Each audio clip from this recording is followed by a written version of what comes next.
Voy a abordar un tema que es muy controversial: la existencia de Dios. Es un viejo tema. Lo abordó primero la filosofía y luego, por supuesto, todas las religiones. Pero yo quiero abordarlo desde la ciencia, desde una reflexión tal vez un poco filosófica, ciertamente, pero parado sobre los datos que la ciencia nos ofrece. Y al margen, por supuesto, de las religiones. Porque las religiones, todas, fueron acuñadas y desarrolladas en el seno de una cultura.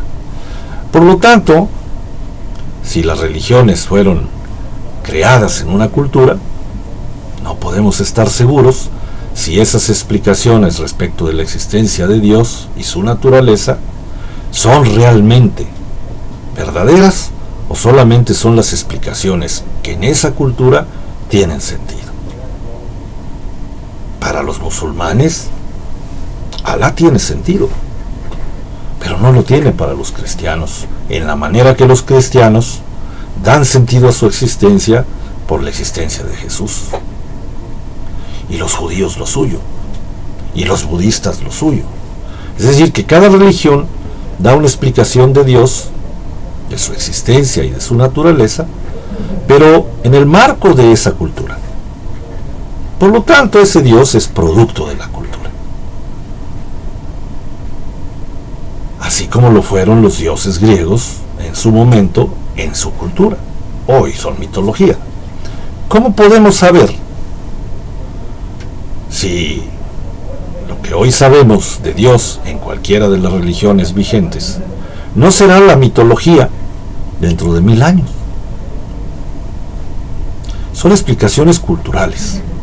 Y acá lo que vamos a hacer es buscar explicaciones centradas en los datos científicos que contamos y que están inscritos en las leyes de la materia. Sé que es controversial, por supuesto, pero es un ejercicio que vale la pena hacer. Empecemos por hablar del Big Bang. El Big Bang es un momento en el que el universo explota, la materia explota y empieza a expandirse, constituida en galaxias, planetas, soles, sistemas solares, estrellas, etc. Es como si infláramos un globo y el globo se va expandiendo, la película del globo se va expandiendo, y eso sería el universo conocido. Es decir, que todas las galaxias estarían en esa película del globo, y claro, se van alejando unas de otras, teniendo como equidistante el punto de la explosión del Big Bang. Eso está estudiado, está comprobado científicamente. Por lo menos es la explicación más vigente que tenemos de la existencia del universo.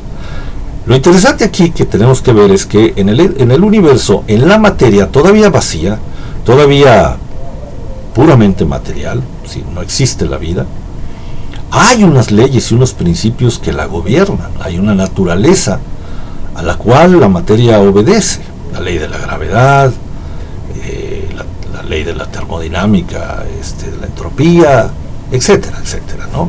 Todo lo que la ciencia nos ha explicado.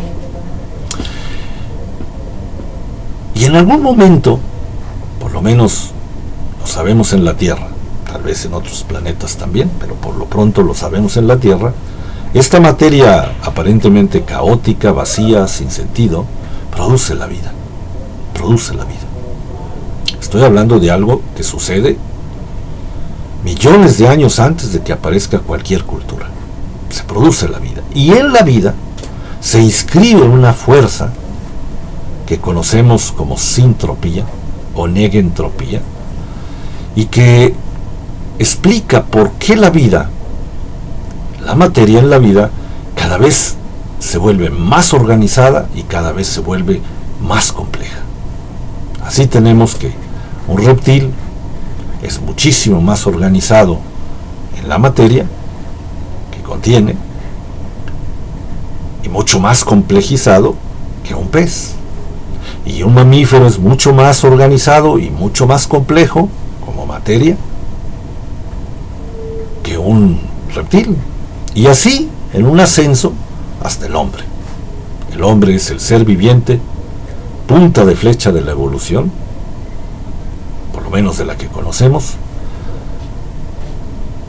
y que es el ser más organizado y más complejo de la creación. Es tan organizado y tan complejo que en él se produce un fenómeno que trasciende toda la evolución, y es la emergencia de la conciencia. El hombre es capaz de darse cuenta del mundo, como lo hacen los animales, pero además es capaz de darse cuenta que se da cuenta. Es decir, que por primera vez en esta organización y complejización de la materia viva, existe un ser que produce una metacognición. No solamente sabe, sino sabe que sabe. Y este ser, que es el hombre, antes que aparezca cualquier cultura y cualquier forma de religión y se produzca toda la estructura doctrinal de una explicación religiosa respecto de la existencia de Dios y su naturaleza, el hombre es capaz de ver al universo. Es de ver las estrellas, de ver la luna, de ver el sol, de preguntarse qué es el universo. Démonos cuenta que este ser fue producido por el universo.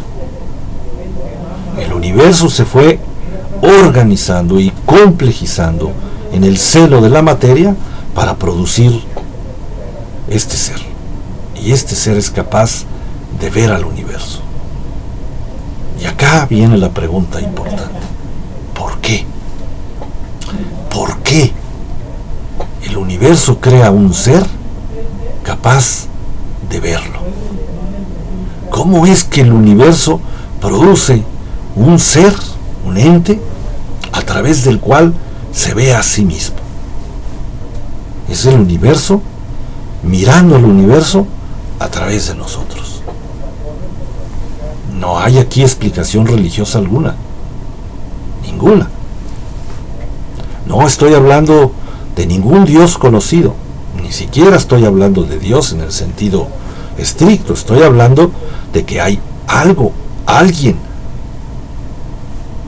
no sé qué, que estaba en el universo desde el momento del Big Bang, que produjo en primer lugar las leyes físicas a las cuales el universo se sujeta, y después las leyes de los sistemas vivos a través de los cuales estos sistemas vivos se someten a un proceso de organización y complejización cada vez mayor.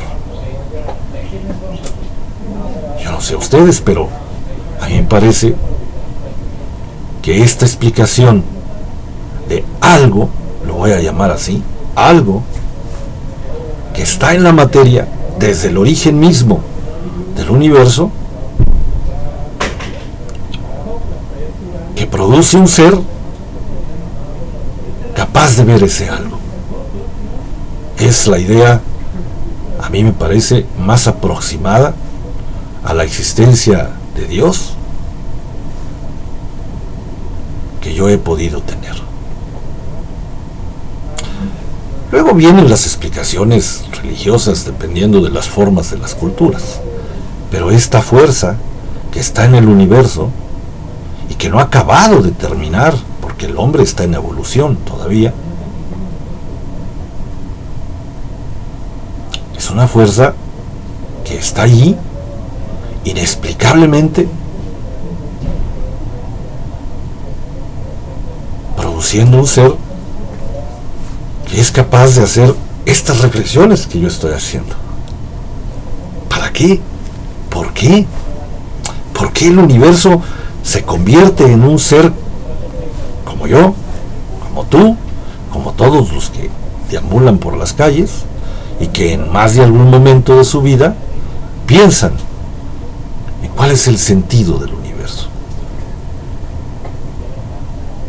Yo no sé cuál es el destino del universo, ni qué habrá después de la muerte, ni si existe o no existe un mundo trascendente. Pero esta explicación me ha bastado para darme tranquilidad.